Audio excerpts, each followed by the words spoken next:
हाँ जी, तो बच्चों ये रहा हमारा न्यूमेरिकल नंबर 2.22 और ये हमारा लास्ट न्यूमेरिकल है जो कि डाइवर्जेंस थ्योरम के ही अकॉर्डिंग है बच्चों। जो हमने आगे डाइवर्जेंस थ्योरम की इक्वेशन प्रूव की थी, काफ़ी लंबी वीडियो थी लेकिन उसमें आपको कंसेप्ट मिल चुका होगा, ठीक है। तो ये आपको काफ़ी ईजी अब लगेगा।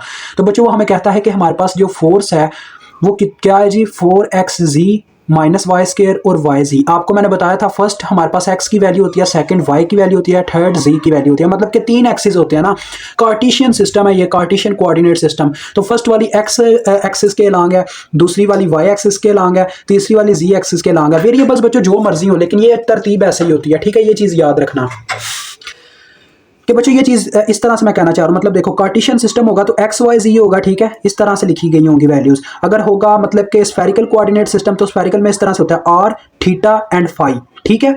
उसके बाद बात आ जाती है किसके ऊपर, सिलेंड्रिकल कोऑर्डिनेट सिस्टम पे, उसमें होता है आर फाई एंड जी। ये तरतीब्स होती हैं, ठीक है। ये तरतीबें आपने याद रखनी है डाइवर्जेंस थ्योरम्स को प्रूव करने के लिए। अक्सर बच्चे यहीं पे फंस जाते होते हैं। अभी हम बताएंगे कि डाइवर्जेंस थ्योरम इक्वेशन हमने प्रूव करनी है लेफ्ट हैंड साइड और राइट हैंड साइड।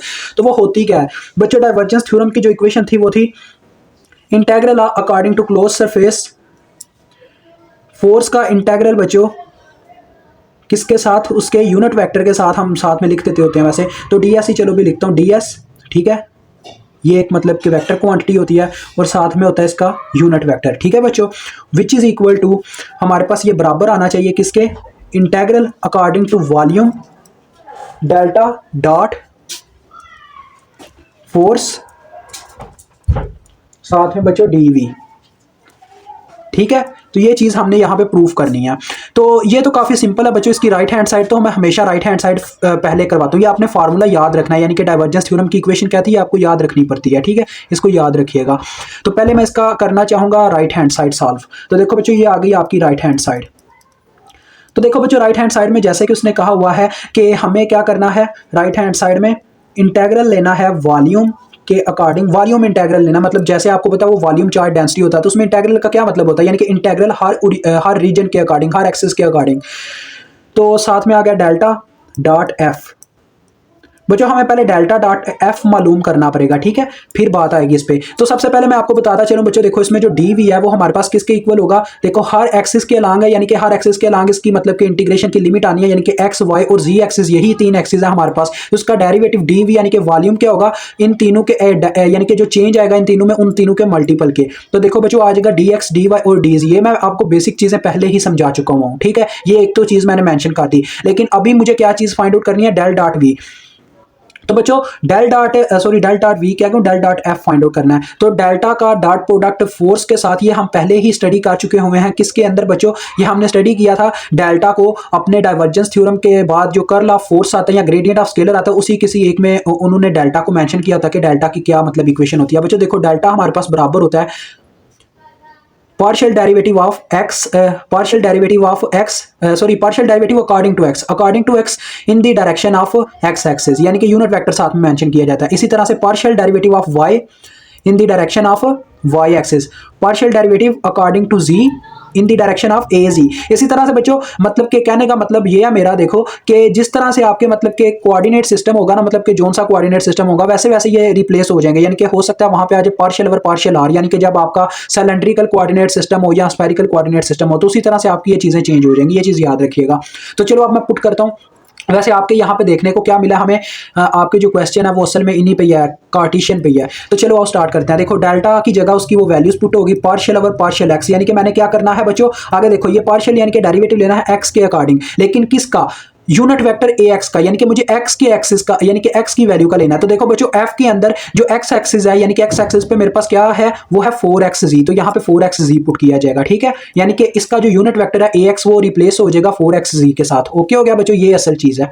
उसके बाद देखो आगे था plus partial derivative according to Y, ठीक है। आगे अब ए वाई है, यानी कि मुझे यूनिट वेक्टर अगर ए वाई के अकॉर्डिंग है तो मुझे वाई एक्सिस का यहाँ पे वैल्यू पुट करना आगे। तो वाई एक्सिस की क्या वैल्यू है उसके अंदर, फोर्स के अंदर, वो है बच्चों माइनस वाई स्क्वायर। तो ये आ गया माइनस वाई स्क्वायर। ये फार्मूला लग रहा है, इनका डॉट प्रोडक्ट कैसे लेते हैं, ठीक है, ये चीज याद रखना। उसके बाद आगे देखो पार्शियल डेरिवेटिव अकॉर्डिंग टू जी और साथ में यूनिट वेक्टर बच्चों ए जी। अब मुझे मतलब कि जी एक्सिस के लॉन्ग जो भी इसका वेरिएबल है वो लेना। जी एक्सिस के लॉन्ग इसका कौन सा वेरिएबल है फोर्स का, वो है वाई जी। तो यहाँ पे वाई जी आ जाएगा, ये आ गया, ठीक है बच्चों। आप देखें क्या होता है, ये बच्चों आ रहा है मेरे पास, देखें delta dot F is equal to अब देखो असल में यहाँ पे बच्चों देखो पार्शियल डेरिवेटिव है तो पार्शियल डेरिवेटिव सिर्फ उसे वेरिएबल मानता है जो मतलब कि जिसके अकॉर्डिंग उसका डेरिवेटिव लिया जा रहा होता है। तो इसको ये किसको डेरिवेटिव समझेगा, एक स्टेप में ऊपर यहाँ पे कर लेता हूँ ताकि थोड़ी जगह बच जाए। तो ये सिर्फ समझेगा एक्स को वेरिएबल समझेगा, बाकी सबको कांस्टेंट समझ के पीछे फेंक देगा। वो है 4z, वो पीछे फेंक दिया गया और पीछे रह गया पार्शियल एक्स और पार्शियल एक्स। ठीक है, उसके बाद यहाँ पे देखो बच्चों -1 इसके लिए कांस्टेंट है, उसको बाहर फेंक देगा और -1 तो बाहर आ गया। ठीक है, और अंदर पार्शियल और पार्शियल वाई किस चीज का बच्चों, वाई स्केयर का। ठीक है, और यहाँ पे क्या हुआ देखो वाई इसके लिए कांस्टेंट होगा क्योंकि ये जी के अकॉर्डिंग डेरिवेटिव लिया जा रहा है, तो लिहाजा ये वाई को पीछे फेंक देगा क्योंकि पार्शियल डेरिवेटिव बच्चों होता ही ऐसा है, ये सिर्फ उसी को वेरिएबल मानता है जिसके अकॉर्डिंग डेरिवेटिव लिया जा रहा होता है। तो देखो ये बच्चों ये पार्शियल पार्शियल आपस में वैसे ही काट के, वैसे असल में यहाँ पे असल में पावर रूल लगता होता है, लेकिन मैं बच्चों को जो बच्चे मैथ नहीं पढ़ के आए हुए उनकी आसानी के लिए ऐसे असूल बनाता हूँ कि उनको वैसे ईजी लगे। तो ये आपस में कट के 1 ही आ गया, ऐसे ही मान लो बच्चों ये 1 आ गया। ठीक है, तो ये 4z आ गया, असल में वैसे पावर रूल लगना था। इस तरफ अब आओ, देखो बच्चों यहाँ पे पावर रूल लगेगा। पावर रूल कैसे लगेगा, पहले इसकी पावर पीछे आएगी जो कि 2 है, देखो -2 हो गया, 2 यानी कि पहले उसकी पावर पीछे माइनस से जरब होना है ना, -1 वही चीज होती है। तो ये 2 पहले इसकी पावर पीछे आई 2। ठीक है बच्चों, फिर क्या हुआ, फिर y की पावर में से एक माइनस का दिया गया तो ये इसके ऊपर पावर रूल अप्लाई हो गया। बाद में हम पार्शियल डेरिवेटिव लेते हैं फिर से y का। ठीक है, यानी कि बगैर पावर के भी आगे डेरिवेटिव लिया जाता होता है, ये चीज याद रखिएगा जब पावर रूल लगता है इस तरह से लगता है। ठीक हो गया, और ये क्या आ जाएगा देखो बच्चों ये आपस में कट गए और ये सिर्फ y आ जाएगा। तो देखो नेक्स्ट क्या आ गया मेरे पास 4z माइनस ये 2y रह गया क्योंकि ये भी देखो ना ये भी कट गया और 2 की ये y की पावर 1 ही रह गई और ये भी प्लस y है। तो देखो ये मेरे पास क्या इक्वेशन बन रही है, delta dot f is equal to 4z minus Y. ठीक है, 4z माइनस वाई।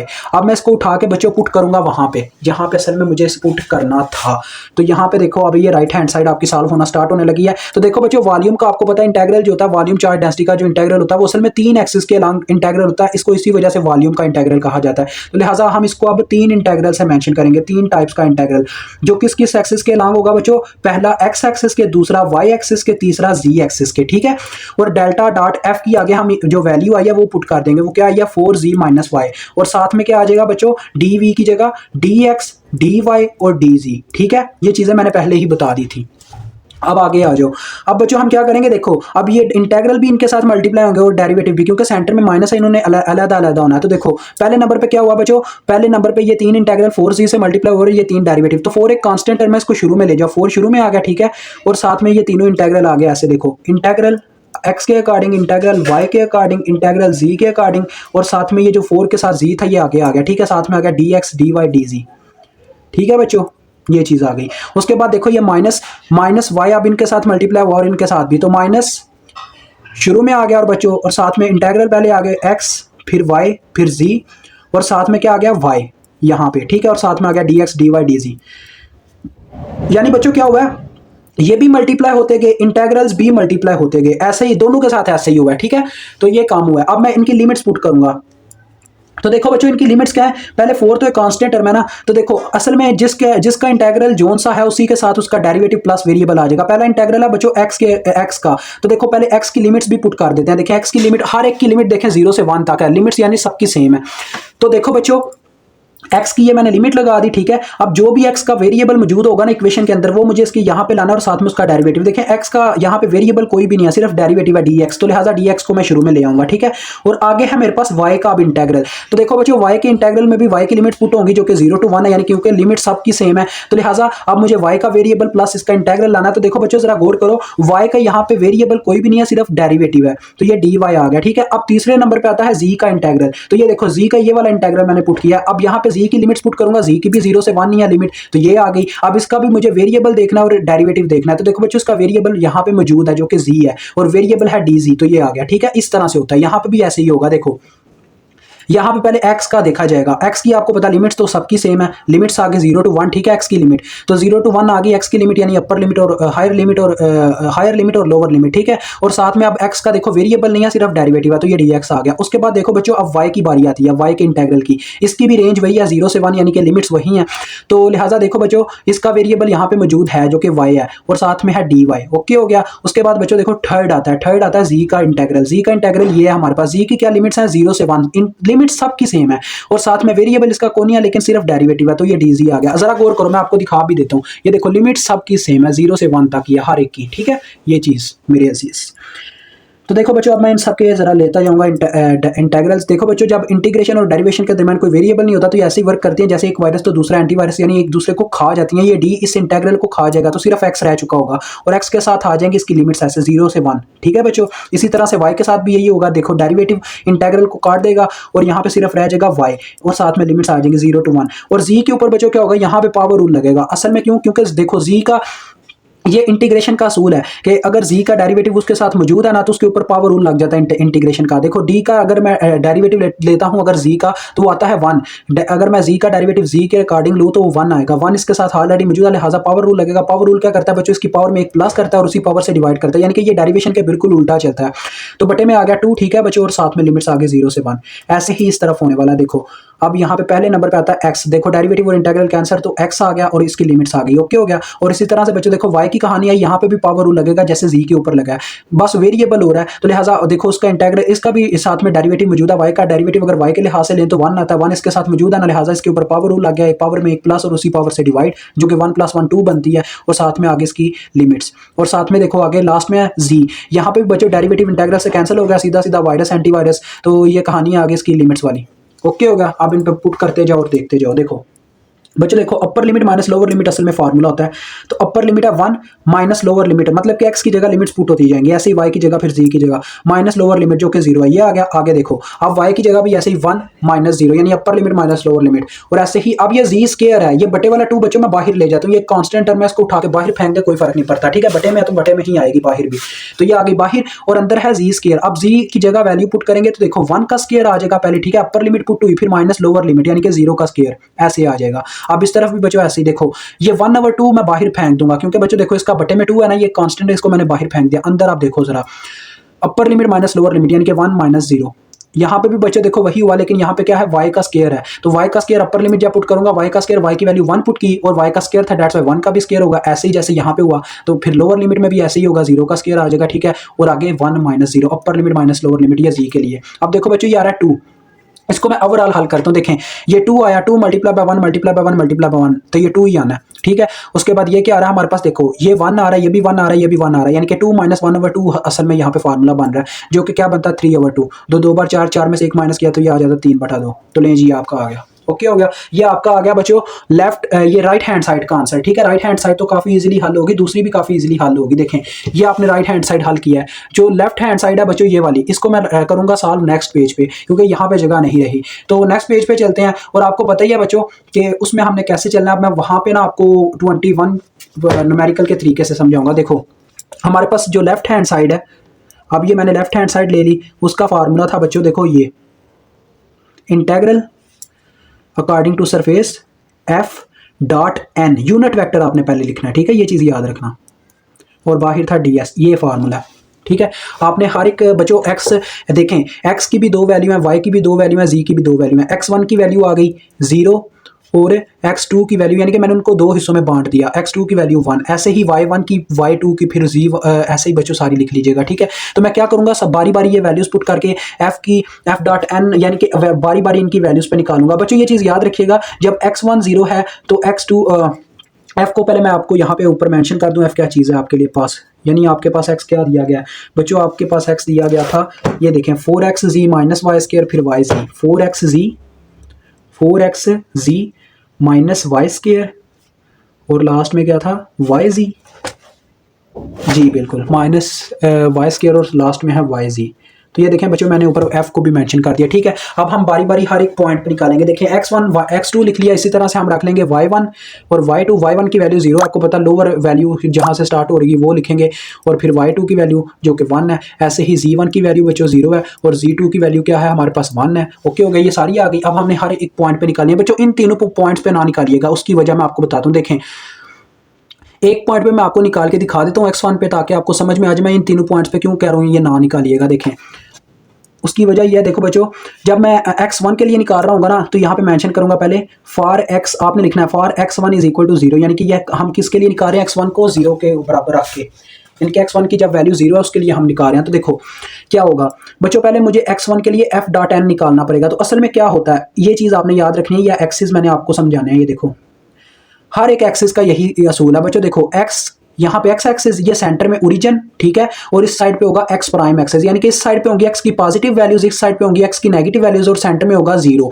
तो लिहाजा देखो यहाँ पे एक्स की वैल्यू अभी 1 यानी x1 के ऊपर वैल्यू 0 है। तो आप बच्चों चाहे यूनिट वेक्टर को नेगेटिव में लो चाहे पॉजिटिव में लो, बात एक ही है, ठीक है। आप एक्स एक्सिस जब आपकी, मैंने आपको बताया हुआ है, जब आपका एक्स की वैल्यू माइनस में हुई ना, यानी कि आप नेगेटिव एक्सिस में जा रहे हो, आप अभी बच्चों यहीं पे हो, यानी कि ओरिजिन से कहीं आगे पीछे नहीं हुए, तो दैट्स वाई आपने यूनिट वेक्टर को पॉजिटिव ही ले लेना है, ठीक है। तो अभी आपने ये चीज मालूम करनी है, बीच वाली बात में आप आगे हल करते हो, ठीक है, ये चीज याद रखना। तो पहले हम एफ डॉट एन निकालेंगे, तो देखो क्या निकलता है, जरा बच्चों गौर कीजिएगा। एफ डॉट एन मैंने निकालना है। एफ का क्या है हमारे पास, एफ है हमारे पास 4xz comma minus Y square Y Z. अभी बच्चों देखो मैं सिर्फ एक्स एक्सिस के अलोंग कोई फासला कवर कर रहा हूं, यानी कि मैं सिर्फ ओरिजिन पे खड़ा हूं। ओरिजिन के ऊपर आपको पता है हर एक्सिस की वैल्यू 0 होती है, ठीक है, और वैसे भी आपको ये चीज पता होनी चाहिए। अब मैं एन को लिखूंगा ना, तो एन को मतलब यूनिट वेक्टर है ना एन, तो मुझे हर एक एक्सिस की उसके अलोंग वैल्यू लिखनी होती है। ऐसे वैल्यूज लिखी होती हैं एक्स वाई फिर जी, यानी कि पहले एक्स की वैल्यू होती है फिर वाई की फिर जी की। जैसे मैंने आपको एफ डिफाइन किया, यानी कि पहले एक्स की वैल्यू लिखी हुई है एक्स एक्सिस के अलोंग जो वैल्यू है, फिर वाई एक्सिस के अलोंग लिखी हुई है, फिर जी एक्सिस के अलोंग, ठीक है। ये भी यहाँ पे भी वही चक्कर होता है।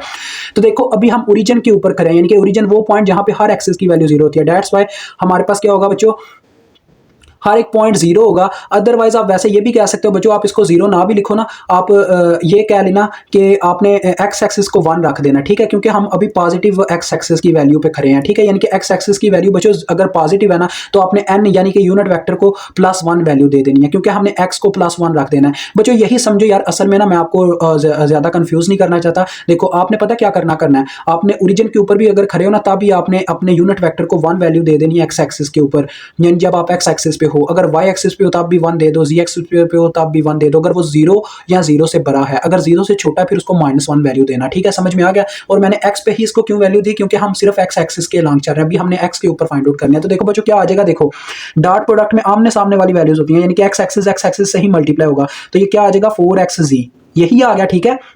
और बाकी टर्म 0 हो गई, यानी कि +0 वो ऐसी बात है, क्योंकि ये 0 0 से मल्टीप्लाई हो गई। तो देखो बच्चों यहाँ पे अगर मैं x की वैल्यू पुट करूँ जो मुझे दी गई है, तो 4 × 0 आगे z पुट होगा, तो ये वैसे ही 0 आ जाना। इसी तरह से आपने बता देना उसको कि थर्ड टर्म के लिए और फिफ्थ टर्म के लिए, यानी कि सिमिलरली हमारे पास y1 = 0 है, तो इसका रिजल्ट भी 0 ही आएगा। इसी तरह से बच्चों अगर हमारा z1 0 है, तो इसका रिजल्ट भी 0 ही आने वाला है। ये आपने बताना है कैसे, देखो ऐसे डॉटेड लगाए, ठीक है, और आगे बताना है कि इनका जो इंटेग्रल आना है, integral surface according to F dot N, यानी कि फार्मूला आगे मेंशन करना है, ds = 0, ठीक है, ये बता देना है।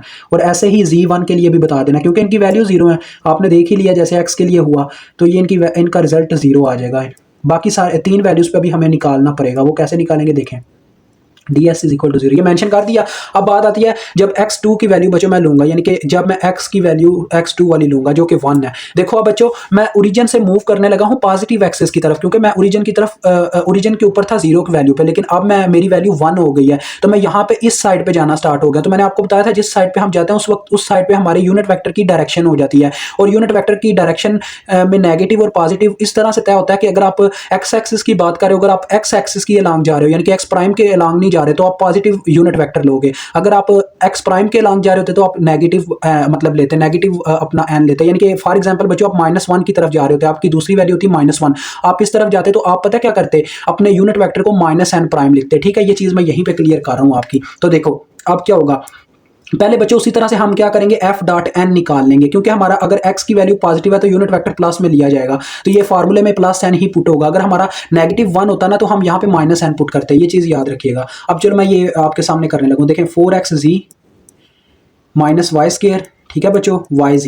और अभी हम बच्चों किस एक्सिस के अलोंग मूव कर रहे हैं, सिर्फ x एक्सिस के अलोंग। y एक्सिस की वैल्यू अभी भी 0 है, z एक्सिस की वैल्यू अभी भी 0 है, तो दैट्स वाई यहाँ पे यूनिट वेक्टर की जो वैल्यू होगी उसमें सिर्फ x को 1 वैल्यू मिलेगी, ठीक है, और बाकी सबको वैल्यू 0 मिलेगी। ये x वाली वैल्यू ये वाली 1 नहीं है बच्चों, ये यूनिट वेक्टर की वैल्यू 1 है। x की वैल्यू तो अभी हमने पुट ही नहीं की, यूनिट वेक्टर की वैल्यू हमेशा 1 होती है, तो ये हमने वो वाला 1 पुट किया, ठीक है। ये चीज याद रखना, अगर आपने प्रीवियस एग्जाम्पल समझे तो आपको पता होगा, आमने सामने वाली वैल्यूज मल्टीप्लाई तो ये 4xz ही आ जाएगा, बाकी दोनों 0 आ जाएंगे, आप जानते हैं, क्योंकि इस 0 ने इससे मल्टीप्लाई होना है, 0 ने इससे मल्टीप्लाई, तो ये दोनों 0 आ गए। अब मैं x की वैल्यू अगर बच्चों पुट करूं तो ये आ जाएगा 4 × 1 × z, तो ये आ जाएगा 4z। अब ये मुझे मिल गया ना, अब इसको मैंने सॉल्व करना है, कैसे देखें।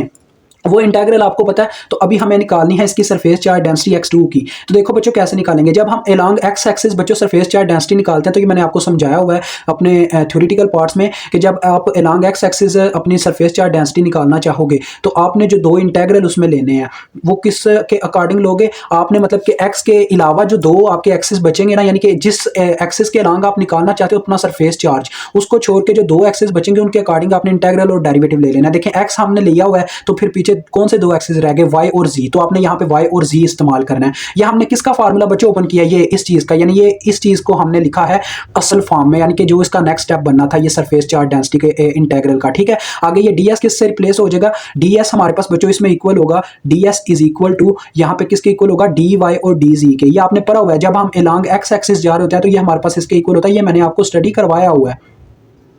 तो ये यहाँ पे ये आएगा, और जो अपना f डॉट n है ये हमने इसके लिए निकाला है, ये x2 के लिए वो क्या आया 4z, तो यहाँ पे 4z बच्चों पुट हो जाएगा 4z, और आगे आपने क्या पुट करना है ds हमारे पास किसके इक्वल है dy dz, तो ले जी आपके पास आ गया। ठीक है, अब इसको सॉल्व करें। देखो बच्चों लिमिट्स आपको पता ही है, y की भी सेम है z की भी सेम है, यानी कि 0 1 है। अब y के जो मतलब कि वेरिएबल है उनको इकट्ठा कर लें। देखो बच्चों 4 एक कांस्टेंट टर्म है, ये तो शुरू में चली गई। ठीक है, और आगे अब y का इंटीग्रल है, y की लिमिट्स है 0 से 1, आपको पता है सबकी लिमिट सेम है, 0 से 1 है y की। तो अब देखो y का यहाँ पे वेरिएबल नहीं है, सिर्फ डेरिवेटिव है, तो सिर्फ डेरिवेटिव इसके साथ आ गया। और आगे इंटीग्रल अब आ गया z का इंटीग्रल, देखो बच्चों इसकी भी लिमिट्स आ जाएंगी 0 से 1। ठीक है, अब z का वेरिएबल है जो कि z है, वेरिएबल भी आ गया और डेरिवेटिव भी है, तो डेरिवेटिव भी आएगा, दोनों चीजें आएंगी। अब आपको बच्चों ये चीज समझाता चलो, सब पे पावर रूल लगना है, ये पावर रूल मैंने पहले आपको लगा के दिखा दिया, मैं बार बार नहीं बता सकता, तो चलो थोड़ा सा बस क्लू दूंगा। देखो ये 4, उसके बाद आप इतना तो जानते हो ये डेरिवेटिव और इंटीग्रल आप इसमें काट जाएंगे, क्योंकि वायरस तो एंटीवायरस की कहानी, क्योंकि यहाँ पे बीच में वेरिएबल नहीं है, तो ये आ जाएगा y और साथ में लिमिट्स आ जाएंगे 0 से 1। ठीक है बच्चों, और दूसरी तरफ क्या होगा, z के ऊपर लगा होगा पावर रूल, यानी कि उसकी पावर में 1 प्लस और उसी पावर से डिवाइड, जो कि बच्चों देखो z 1 + 1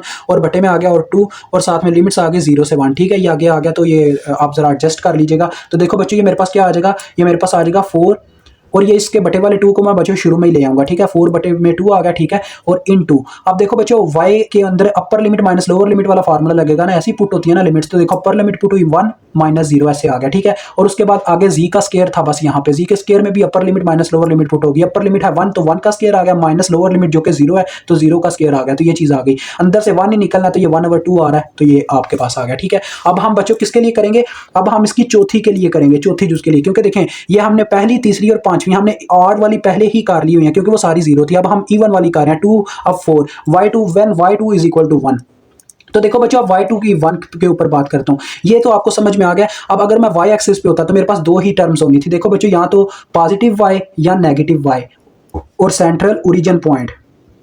अब देखो बच्चों मैं क्या करता हूं, पहले मैं 0 पे खड़ा रहा तो मैंने पॉजिटिव 1 ही पुट किया, जैसे कि मैंने आपको बताया। लेकिन जब देखें मैंने y2 की वैल्यू लेनी है, y2 1 पे है, यानी कि मुझे पॉजिटिव y एक्सिस की तरफ मूव करना पड़ा, तो मेरे यूनिट वेक्टर की वैल्यू भी क्या होगी, पॉजिटिव में चली जाएगी, क्योंकि मैं पॉजिटिव y एक्सिस की तरफ मूव कर रहा हूं। अगर मैं नेगेटिव की तरफ मूव करता तो मुझे यहाँ पे -n मेंशन करना पड़ता, ये मैं आपको पहले समझा चुका हूँ। ठीक है, तो लिहाजा अब हम ये निकालेंगे। देखो बच्चों इसके लिए भी मुझे f डॉट n निकालना पड़ेगा। देखें f डॉट n, ठीक है, इस तरह से इसको पहले निकालेंगे। देखो बच्चों क्या निकलेगा, जरा गौर करें। f की पहले वैल्यू 4xz, फिर उसके बाद -y² है, फिर है yz, ये f की वैल्यू मैंने पुट किया है। डॉट प्रोडक्ट किसके साथ, n वेक्टर के साथ। अब आपको पता है n वेक्टर कैसे लिखा जाएगा, पहले x की वैल्यू, फिर y की वैल्यू, फिर z की वैल्यू। अब ये चीज तो बच्चों आप सब जानते हो कि अब हमारे यहाँ पे जो जब हम y एक्सिस पे आ गए तो x की वैल्यू अब ओरिजिन पे है, मतलब कि x की वैल्यू 0 है और z की वैल्यू भी 0 है। हम सिर्फ y एक्सिस के लॉन्ग डिस्टेंस कवर कर रहे हैं, यानी कि यूनिट वेक्टर की वैल्यू सिर्फ y एक्सिस के लिए है, तो लिहाजा x एक्सिस की जगह 0 आ जाएगा, y एक्सिस की जगह 1 आ जाएगा। ये 1 किस चीज का बच्चों, यूनिट वेक्टर की वैल्यू है, ना कि y की वैल्यू है। ठीक है, ये चीज याद रखना। तो z की जगह 0 आ गया, ये चीज बन गई। तो देखो बच्चों इन दोनों का डॉट प्रोडक्ट लेंगे तो आमने सामने वाली वैल्यू मल्टीप्लाई हुई, ये दोनों मल्टीप्लाई हुए 0 हो गया, ये भी दोनों मल्टीप्लाई 0 हो गए। ये सेंट्रल वाले का 1 से मल्टीप्लाई होने की वजह से -y² आ गया। y² की वैल्यू, y की वैल्यू अब पुट होगी जो हमारे पास है, तो वो है 1। 1 का स्क्वायर बच्चों माइनस इंटू 1 का स्क्वायर, वो 1 ही होता है, तो ये आ गया -1। अब इसको सॉल्व कर लें। तो बच्चों इसका भी वही सीन है, दो इंटीग्रल आएंगे। ठीक है, क्योंकि ये भी उस वही फार्मूला अप्लाई हो रहा है, इसके ऊपर भी वो जो ऊपर हमारे पास है। ठीक है, यानी कि सरफेस चार्ज में आपको पता है दो इंटीग्रल होते हैं हमेशा। तो अब इसमें क्या है, जब बच्चों मैंने आपको बताया था उसी के अंदर जो आपको मैंने बताया आगे सरफेस चार्ज डेंसिटी में जब हम इंटीग्रल लेते हैं तो क्या होता है, जिस एक्सिस के अलॉन्ग होते हैं उसको छोड़ के जो बाकी के दो एक्सिस बचे हैं उनकी लिमिट्स ली जाती हैं। तो यहाँ पे y एक्सिस हो गया, तो बाकी दो कौन से दो एक्सिस बचे, एक x तो दूसरा z। ठीक है, ये दो आगे, और आगे हमने f डॉट n पुट करना है। तो f डॉट n क्योंकि फार्मूले में ये है, f डॉट n आगे पुट करना है। f डॉट n हमने y के लिए निकाला जो क्या आता है -1, तो यहाँ आ गया -1। आगे वो ds को हमने रिप्लेस कर देना है बच्चों किसके साथ है, इस ds को हमने इनके डेरिवेटिव से रिप्लेस कर देना है जो दो एक्सिस का हम इंटीग्रल पुट कर रहे हैं, तो वो है dx और dy। ठीक है बच्चों, तो यहाँ पे आगे आ जाएगा dx dy, sorry dx dz। इसको आप सॉल्व करते हैं, देखिए -1 तो बच्चों बाहर चला गया, ठीक है, और अंदर क्या रह गया देखो, पहले x की लिमिट्स जो कि 0 से 1 है और इसका सिर्फ डेरिवेटिव या वेरिएबल है ही नहीं, तो dx आ गया। इसी तरह से अब z की भी लिमिट्स आ जाएंगी, देखो बच्चों z की लिमिट्स हैं 0 से 1 और इसका भी वेरिएबल नहीं है, सिर्फ डेरिवेटिव है यहाँ पे dz। तो देखो ये डायरेक्ट वायरस और एंटीवायरस वाली कहानियां चल रही हैं, देखो -1 तो वैसे ही आ रहा है और यहाँ पे d इसके साथ काट गया और यहाँ पे सिर्फ x इस तरह से रह गया होगा, देखो बच्चों x इस तरह से रह गया होगा लिमिट्स के साथ, ठीक है, और इसी तरह से z भी अपनी लिमिट्स के साथ रह गया होगा 0 से 1। तो इनके अंदर अपर लिमिट माइनस लोअर लिमिट का फार्मूला ही चलना है, देखो 1 पहले अपर लिमिट पुट हुई माइनस लोअर लिमिट, इसी तरह से z की जगह भी 1 -0 ये चीज आ जानी है, तो ये आ जाएगा -1। ओके हो गया, ये हमारे पास किसका रिजल्ट आ गया, चौथी का। अब हमने 6वीं का निकालना है और इसके बाद रिजल्ट निकालना, अगर तो दोनों आंसर सेम हो गए लेफ्ट हैंड साइड और राइट हैंड साइड, सबको जमा कर देना आपने। इन सब 6 ये जो 6 आंसर आप निकाल रहे हो ना, इन सब 6 के 6 का आंसर आपने जमा करना है। अगर तो वो सेम टू सेम आ गया प्रीवियस वाली के तो आपका बिल्कुल ठीक आया, यानी आपने डाइवर्जेंस बिल्कुल सही अप्लाई किया थ्योरम। अब बच्चों मैं निकालने लगा हूं व्हेन z2 = 1 इसके लिए, ठीक है। तो देखो बच्चों अब z एक्सिस आपको पता होना चाहिए एक लाइन कैसी होती है, z एक्सिस की लाइन, ये मैं आपको बताने लगा हूं। z एक्सिस होता है 3rd डायमेंशन में, तो डेट्स वाई उसकी लाइन हमेशा हम ऐसे कर्ल लेते हैं, टेढ़ी लाइन, ठीक है। तो ये देखो इस साइड पे होगा हमारा पॉजिटिव z, इस साइड पे होगा नेगेटिव z यानी z प्राइम, और ये हमारा सेंटर ओरिजिन। अब जब हम सेंटर ओरिजिन पे आ गए तो x एक्सिस भी 0 है, y एक्सिस भी 0 है, सिर्फ z एक्सिस की कोई वैल्यू होगी। तो पहली वैल्यू तो आपको मैंने बता दिया 0 है, वहीं पे थे हम। लेकिन बच्चों देखो जो दूसरी वैल्यू उसकी वो +1 नहीं है, तो लिहाजा मुझे इसमें भी क्या करना पड़ा, मुझे पॉजिटिव एक्सिस की तरफ अपना कुछ डिस्टेंस कवर करना पड़ा जब मैं मैग्नीट्यूड 1 तक जाना चाहता था। तो लिहाजा यूनिट वेक्टर की डायरेक्शन किसके अलोंग हो गई, पॉजिटिव एक्सिस के अलोंग। दैट्स व्हाई बच्चों ये मैंने n लिखा है यहाँ पे, आपको जैसे भी नजर आ रहा है, ठीक है, ये मैंने सीधा इस तरह से दिखा दिया, ये n मैं लिख रहा हूँ, ठीक है, ये n यूनिट वेक्टर है हमारा, तो ये पॉजिटिव एक्सिस की तरफ जा रहा है, डेट्स वैसे n लिखा है। अगर ये बच्चों -1 होता, फिर से बता दूं, हमें ओरिजिन से इस तरफ मूव करना पड़ता, तो हमारे n की किस तरफ डायरेक्शन होती, नेगेटिव एक्सिस के अलोंग, यानी कि नेगेटिव z प्राइम, तो फिर हम उसको -n से मेंशन करते। फिर उस कंडीशन में पता क्या होना था, यहाँ पे हमें हमारा x एक्सिस के अलोंग तो हमने कोई डिस्टेंस कवर नहीं किया, y एक्सिस के अलोंग भी कोई डिस्टेंस कवर नहीं किया, यूनिट वेक्टर की वैल्यू z की जगह हमने पुट करनी है, तो यूनिट वेक्टर की वैल्यू पता क्या होनी थी, -1 होनी थी इस केस में। ये मैं पहले समझा चुका हूँ लेकिन अभी अब समझाने की कोई ज़रूरत नहीं है। तो देखो बच्चों अब मैं f.n करूँगा, देखो वही काम, क्योंकि पॉजिटिव n ही इस्तेमाल होगा, क्योंकि हम पॉजिटिव साइड पे डिस्टेंस कवर करें, इसकी पॉजिटिव में वैल्यू है। तो देखो वही आपने f की मतलब इक्वेशन लिखनी है, 4xz - y² फिर yz, और इसका डॉट प्रोडक्ट किसके साथ है, n के साथ। अब n है बच्चों z एक्सिस के अलोंग, तो इसमें x एक्सिस की वैल्यू भी 0 है, y एक्सिस की वैल्यू भी 0 है, सिर्फ z की वैल्यू है। तो देखो x axis 0, y axis 0, z की वैल्यू 1, क्योंकि हमने सिर्फ z के अलोंग कुछ डिस्टेंस कवर किया और उसमें यूनिट वेक्टर की वैल्यू आई है 1। ओके, तो देखो आमने सामने वाली वैल्यूज मल्टीप्लाई, तो आपको पता सिर्फ y z रह जाएगा, ये दोनों 0 हो चुके होंगे पहले वाले, इसमें हम z की वैल्यू पुट करेंगे जो कि 1 है, तो सिर्फ y रह गया, ठीक है बच्चों। अब इसको सॉल्व करो, तो देखो वही फार्मूला बच्चों, दो इंटीग्रल आ जाएंगे, ठीक है। सरफेस चार्ज को जब हम खोलेंगे डेंसिटी के फार्मूले को, तो अब हम z एक्सिस के अलोंग जा रहे हैं, तो बाकी के दो कौन से कोऑर्डिनेट बचे, x और y, तो अब x और y की लिमिट्स आएंगी, ठीक है। तो साथ में अब यहाँ पे हम f.n पुट करेंगे जो कि y है फार्मूले के अकॉर्डिंग, जैसे कि आपको पता फार्मूले का, और आगे यहाँ पे ds होता है, तो ds किससे रिप्लेस हो जाएगा बच्चों, dx और dy, क्योंकि इन दोनों के आगे डेरिवेटिव आने वाले हैं। तो ये फार्मूला बन गया इसका, ठीक है। मैंने यानी कि इस फार्मूले के ट्रीटमेंट किया, ठीक है, समझ आ गई मेरी बात की। अब आ जाओ यहाँ पे वापस, तो देखो बच्चों अब हमने इंटीग्रल के साथ ही हर एक चीज़ को ले जाना, जिसका इंटीग्रल जहाँ पे, तो देखो बच्चों पहले x की लिमिट्स जो कि 0 से 1 है, ये पहला इंटीग्रल इसका, ठीक है। और देखो इसके साथ इसका डेरिवेटिव ही सिर्फ आएगा क्योंकि वेरिएबल नहीं है, लेकिन y की अब लिमिट्स की बात आती है, देखो y का इंटीग्रल उसकी लिमिट्स है 0 से 1, और y का वेरिएबल भी है और डेरिवेटिव भी है, तो ये दोनों ही साथ में आ जाएंगे, ठीक है, ठीक हो गया। अब आ जाओ इज इक्वल टू में, ये देखो बच्चों ये डायरेक्ट आपस में कैंसिल हो गए, क्योंकि ये डेरिवेटिव और इंटीग्रल ऐसे ही जैसे वायरस और एंटीवायरस, तो लिहाजा x रह गया और साथ में लिमिट्स रह गई, ठीक है, 0 से 1। और दूसरी तरफ यहाँ पे y के ऊपर पावर रूल लग जाएगा, यानी कि उसकी पावर में एक प्लस कर दिया जाएगा बच्चों, क्योंकि इसका साथ में डेरिवेटिव मौजूद है। अगर y का डेरिवेटिव लिया जाए 1 होता है, लिहाजा अगर किसी चीज़ का डेरिवेटिव मौजूद हो और उसका इंटीग्रल लिया जा रहा हो तो उसकी पावर में एक प्लस कर दिया जाता है और उसी के साथ डिवाइड कर दिया जाता है, यानी कि बटे में भी 2, और साथ में लिमिट्स आ जाएंगी जो कि 0 से 1 है। तो चलो इसको सॉल्व करते हैं। देखो बच्चों ये क्या आ जाएगा, नेक्स्ट देखो क्या होगा, x अपर लिमिट माइनस लोअर लिमिट, यानी कि 1 - 0, और ये जो 1/2 था ना बच्चों, इसको मैं शुरू में ले जाऊंगा, यानी कि बाहर निकाल दूंगा, और अंदर सिर्फ y² रह गया हुआ है। अपर लिमिट पुट होगी पहले, यानी कि 1 का square, minus lower limit put होगी y की जगह जो कि 0 का स्क्वायर, क्योंकि y का स्क्वायर था। अब देखो ये भी 1 दे रहा है, ये भी 1 दे रहा है, यानी कि आंसर में 1/2 मिल रहा है इसमें से। अब देखो बच्चों हमने सारी वैल्यूज को जमा करना है, ठीक है, जो मतलब कि असल में लेफ्ट हैंड साइड का हमारा आंसर है, इस तरह से आपने लिखना है, इंटीग्रल s f.ds, ठीक है, इस तरह से आपने मेंशन करना है, साथ में आपने मेंशन करना है अपने यूनिट वेक्टर को ऐसे, विच इज़ इक्वल टू, इन सब का सम लेना है, इन यानी कि 1 से लेके जितनी थी। आपको पता है बच्चों x1 की यानी कि जो अपने ऑड नंबर है x1 और ये y1 और z1 इन सब के आंसर 0 हैं।